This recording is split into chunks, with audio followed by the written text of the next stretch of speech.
నేడు విశాఖలో east Coast maritime logistics సదస్సు జరగనుంది. ఈ సదస్సుకు ముఖ్యమంత్రి చంద్రబాబు హాజరవుతున్నారు.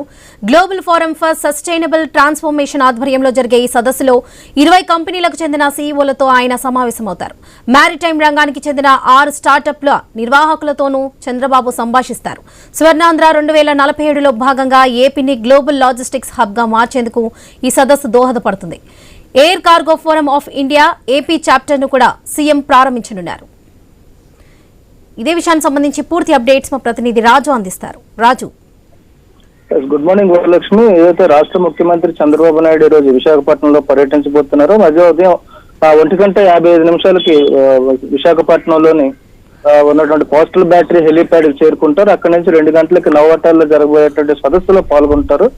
2 నుంచి 4:15 గంటల వరకు కూడా అదే హోటల్లో చంద్రబాబు నాయుడు వివిధ కంపెనీల ప్రతినిధులతో చర్చించబోతున్నారు. ఏదైతే స్వర్ణాంధ్ర 2047 లక్ష్యాల్లో భాగంగా ఏపీని గ్లోబల్ లాజిస్టిక్స్ హబ్ గా తీర్చిదిద్దాలనే అంశం మీద అయితే ఇప్పటికే దృష్టి పెట్టినటువంటి చంద్రబాబు నాయుడు ఈ రోజు నిర్వహించేటువంటి సదస్సులో ముఖ్యంగా east Coast maritime and logistics summit లో పాల్గొంటారు. అక్కడ గ్లోబల్ ఫర్ సస్టైనబుల్ ట్రాన్స్ఫర్మేషన్ ఆధ్వర్యంలో నిర్వహించే సదస్సులో కీలకమైనటువంటి అంశాల మీద అయితే చంద్రబాబు చర్చించనున్నారు. దాంతో పాటు మారిటైమ్ లాజిస్టిక్స్ పై దృష్టి సారించేలా 20 కంపెనీలకు చెందినటువంటి సీఈఓలతో కూడా కీలకమైనటువంటి చర్చలు జరగబోతున్నాయి. దీంతో పాటు ఇదే రంగంలో 6 స్టార్టప్ కంపెనీలతో కూడా చంద్రబాబు అయితే మాట్లాడతారు. మాట్లాడిన తర్వాత బర్క్స్ ఏఐతో పాటు డాకా విజన్, ఓల్డియో మారిటైమ్, ఆటోమాక్స్, ఈజీలన్, ఎయిమ్ లొకేట్ తదితర స్టార్టప్ సంస్థల ప్రతినిధులు కూడా చంద్రబాబు నాయుడు అయితే ఈ రోజు కలవబోతున్నారు. దీంట్లో భాగంగా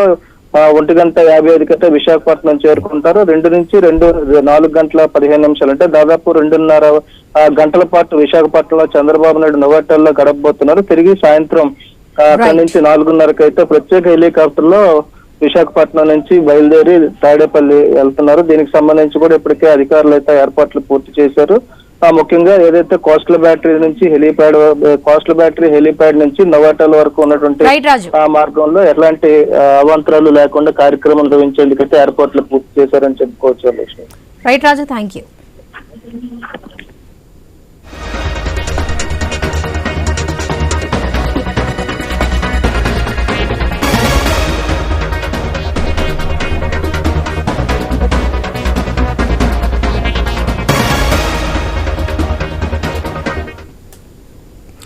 సీఎం చంద్రబాబు అధ్యక్షతన నేడు సిఆర్డీఏ భేటీ జరగనుంది. ఉదయం 11 గంటలకు ఉండవల్లి నివాసంలో సమావేశం ప్రారంభం కానుంది. అమరావతిలో నిర్మించే రాజధాని నిర్మాణాలకు సంబంధించి పలు సంస్థలకు భూ కేటాయింపులపై చర్చించనున్నారు. సిఆర్డీఏ అథారిటీ ప్రతిపాదనలకు వచ్చే కేబినెట్లో ఆమోదం తెలిపే అవకాశం ఉంది.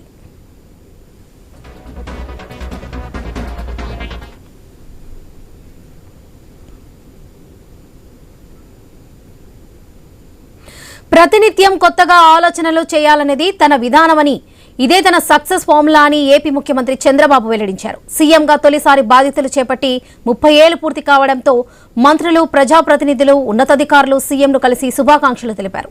30 ఏళ్ల కాలంలో 4 సార్లు సీఎంగా తాను తీసుకున్న నిర్ణయాలు, పాలన అంశాలు, అమలు చేసిన పథకాలు, చేపట్టిన కార్యక్రమాలపై అనుభవాలను చంద్రబాబు పంచుకున్నారు.